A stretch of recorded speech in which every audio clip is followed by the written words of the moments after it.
हार्दिक नमस्कार अनि स्वागत छ यहाँहरु सबैलाई। यहाँहरुकै आफ्नै रमाइलो इंग्लिश गुरु युट्युब च्यानलमा म नारायण पनेरको तर्फबाट आज हामी भर्बको बारेमा केही सिक्न गइरहेका छौं।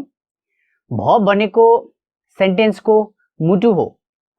अझ बढाएर भन्ने भने धड्कन भन्ने पनि हुन्छ। जसरी कसैको धड्कन तपाईले सुन्न सक्नु भएको छैन भने उसको मनमा के चलिरहेको छ तपाई जान्न सक्नुहुन्न। त्यसैगरी सेन्टेन्समा भर्ब के हो र भर्बको काम के हो भन्ने कुरा जबसम्म तपाईलाई थाहा छैन तपाई तबसम्म भर्बलाई प्रयोग गर्न सक्नुहुन्न आफ्नो सेन्टेन्समा। त्यसैले आज हामी भर्बको बारेमा पढ्नु भन्दा पनि भर्बको एउटा शाखा अर्थात भाग इरेगुलर भर्बको बारेमा अर्थात अनियमित क्रियाको बारेमा केही सिक्न गइरहेका छौं। भर्ब के हो, भर्बलाई कहाँ प्रयोग गर्ने, कसरी प्रयोग गर्ने भन्ने कुराहरुको बारेमा मैले एउटा अर्कै भिडियो बनाएको छु। त्यसलाई म डिस्क्रिप्सन बक्समा हाल्दिने छु, कृपया त्यहाँबाट हेर्नु होला। त्यो भिडियो तपाईहरुले हेरिसकेपछि म तपाईहरुलाई के भन्छु भने तपाईहरुले त्यसपछि भर्बको बारेमा एउटा कन्सेप्ट बनाइसक्नु हुनेछ र त्यसपछि तपाईले भर्ब प्रयोग गरेर सेन्टेन्स बनाउन सक्नुहुनेछ। र आजको यो भिडियो हाम्रो खास गरी स्पेसिफिक हुनेछ अर्थात हामी यसमा इरेगुलर भर्ब अनियमित क्रियाको बारेमा मात्र कुरा गर्नेछौं। नियमित क्रिया र अनियमित क्रियाको बारेमा हामीले त्यो भिडियोमा हेर्न सक्नेछौं।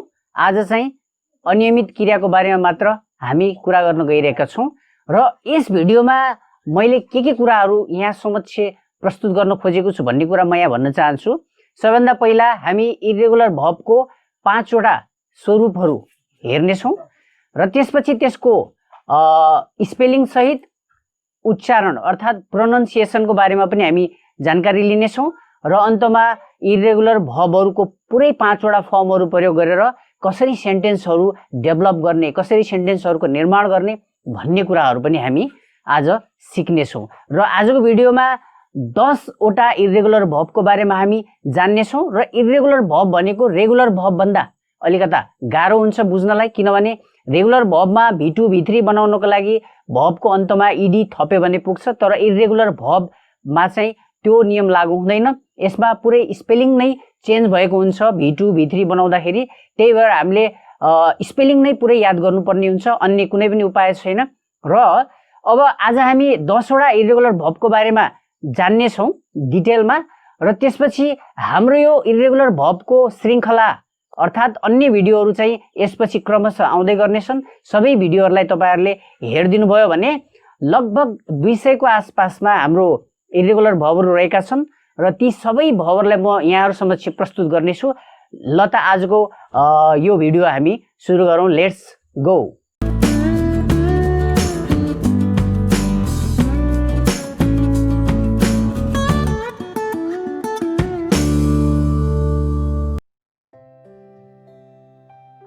V1 अराइज, अराइज उत्पन्न हुनु।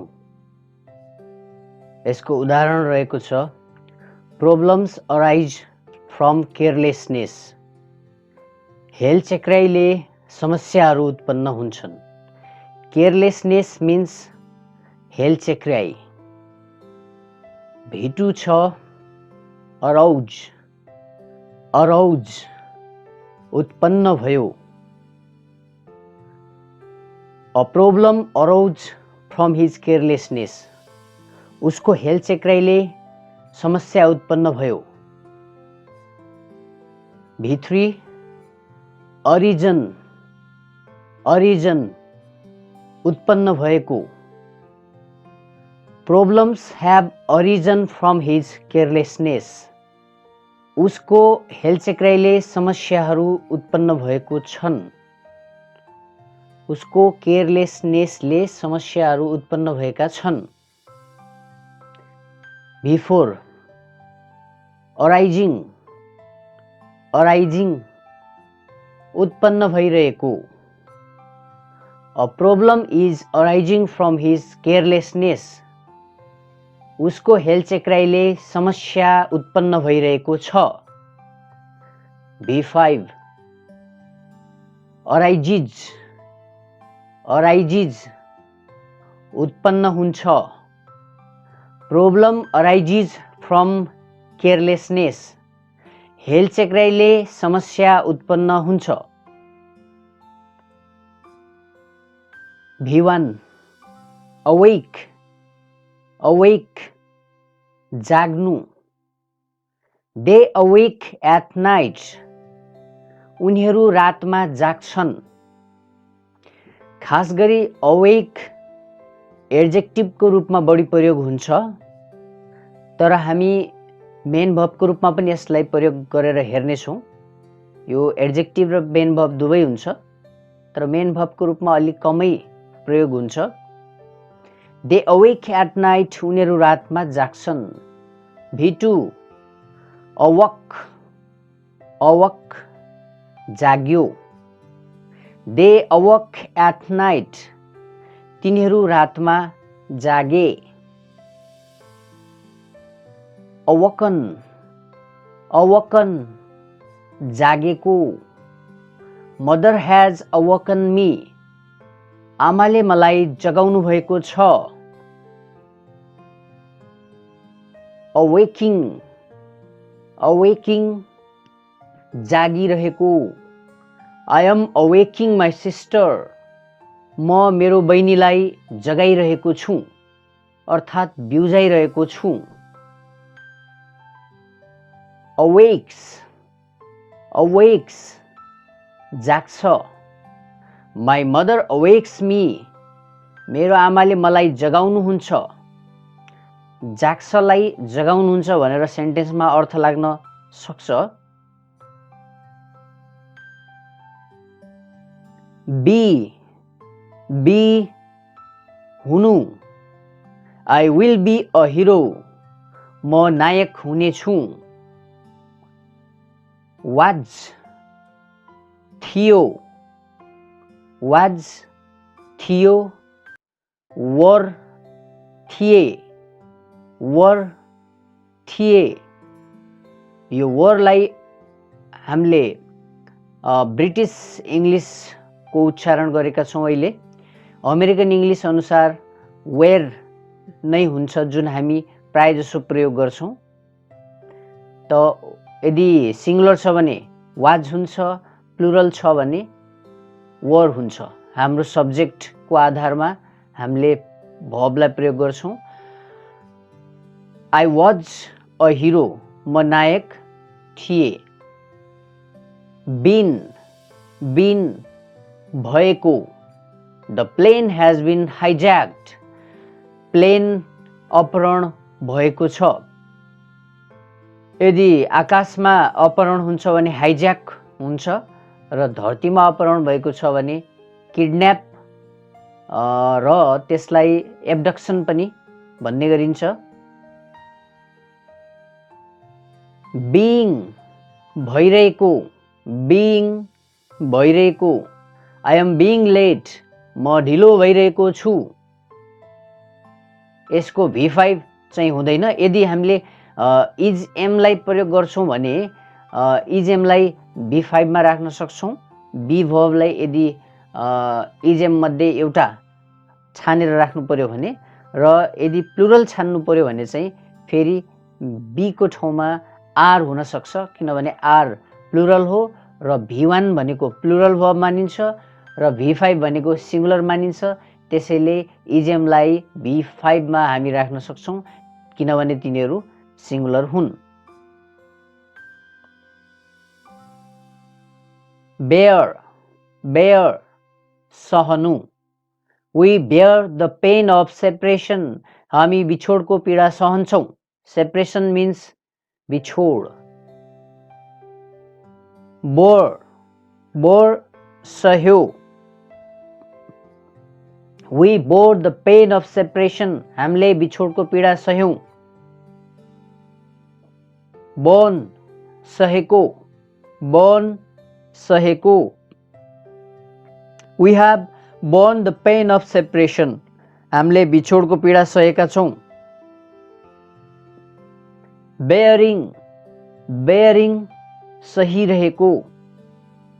We are bearing the pain of separation, हामी बिछोडको पीडा सहिरहेका छौँ। bears, bears सहन्छ. She bears the pain of separation. Beat, beat हिर्काउनु. They beat me. उनीहरू मलाई हिर्काउँछन्. हिर्काउनु र पिट्नु दुवै सही हुन्छ. Beat हिर्कायो. Beat हिर्कायो. They beat me yesterday. उनीहरूले हिजो मलाई हिर्काए अर्थात् पिटे पनि भन्न मिल्छ. Beaten, beaten हिर्काएको. They have beaten me. उनीहरूले मलाई हिर्काएका छन्. Beating हिर्काइरहेको. Beating हिर्काइरहेको. They are beating me. उनीहरू मलाई हिर्काइरहेका छन्. Beats, beats हिर्काउँछ. Elina beats me. एलिनाले मलाई हिर्काउँछिन् या पिट्छिन्. Become, become हुनु. We become benevolent. हामी परोपकारी बन्छौँ. Benevolent means परोपकारी. Became भयो. Became भयो. We became benevolent. हामी परोपकारी भयौँ. Benevolent को अर्थ परोपकारी भन्नाले अरूलाई धेरै सहयोग गर्ने. Become, become भएको. We have become benevolent. हामी परोपकारी बनेका छौँ. Becoming भइरहेको. Becoming भइरहेको. आशिष is becoming benevolent. आशिष परोपकारी भइरहेको छ, बनिरहेको छ. Becomes, becomes हुन्छ. Priyanka becomes benevolent. प्रियङ्का परोपकारी बन्छिन्. Befall आइलाग्नु. Befall आइलाग्नु. Problems befall on the poor. गरिब माथि समस्याहरू आइलाग्छन्. Befell आइलाग्यो. Befell आइलाग्यो. Calamity befell on the poor. गरिब माथि सङ्कट आइलाग्यो. Calamity को अर्थ हुन्छ सङ्कट. Befallen आइलागेको. Befallen आइलागेको. A problem has befallen on me. म माथि एउटा समस्या आइलागेको छ. Befalling आइलागिरहेको. Befalling आइलागिरहेको. A problem is befalling on me. म माथि एउटा समस्या आइलागिरहेको छ अर्थात् आइरहेको छ. Befalls आइलाग्छ. Befalls आइलाग्छ. Calamity befalls on the poor. गरिब माथि समस्या आइलाग्छ. Beget जन्मदिनु. Beget जन्मदिनु. Beget को अर्थ जन्मदिनु हुन्छ. तर यहाँ जन्मदिनु भनेको एउटा कुनै कारणले गर्दाखेरि अर्को कुनै कुरा जन्मिन्छ अर्थात् उत्पन्न हुन्छ भने त्यो अर्थमा बिगेटको प्रयोग गर्ने हो, न कि मान्छेले बच्चालाई जन्म दिएको. Bad people beget crime. खराब मान्छेहरूले अपराधलाई जन्म दिन्छन्. Begot जन्म दियो. Begot जन्म दियो. Bad people begot crime. खराब मान्छेहरूले अपराधलाई जन्म दिए. Begotten जन्म दिएको. Begotten जन्म दिएको. Bad people have begotten crime. खराब मान्छेहरूले अपराधलाई जन्म दिएका छन्. Begetting जन्म दिइरहेको. Begetting जन्म दिइरहेको. A lie is begetting another lie. एउटा झुटले अर्को झुटलाई जन्म दिइरहेको छ. Lie means झुट. Begets जन्म दिन्छ. Begets जन्म दिन्छ. Hatred begets hatred. घृणाले घृणालाई जन्म दिन्छ. Hatred को अर्थ हुन्छ घृणा.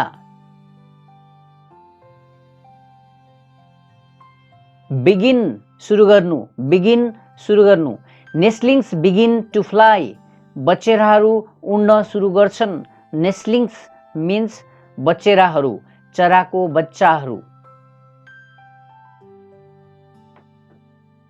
बिग्यान सुरु गर्यो, बिग्यान सुरु गर्यो। नेस्लिङ्स बिग्यान टु फ्लाइ, बचेराहरूले उड्न सुरु गरे। बिगन सुरु गरेको, बिगन सुरु गरेको। नेस्लिङ्स ह्याभ बिगन टु फ्लाइ, बचेराहरूले उड्न सुरु गरेका छन्। बिगिनिङ सुरु गरिरहेको, बिगिनिङ सुरु गरिरहेको। A nestling is beginning to fly, एउटा बचेराले उड्न सुरु गरिरहेको छ। बिगिन्स सुरु गर्छ, बिगिन्स सुरु गर्छ। रमेश बिगिन्स हिज न्यू बिजनेस, रमेशले आफ्नो नयाँ व्यापार सुरु गर्छ।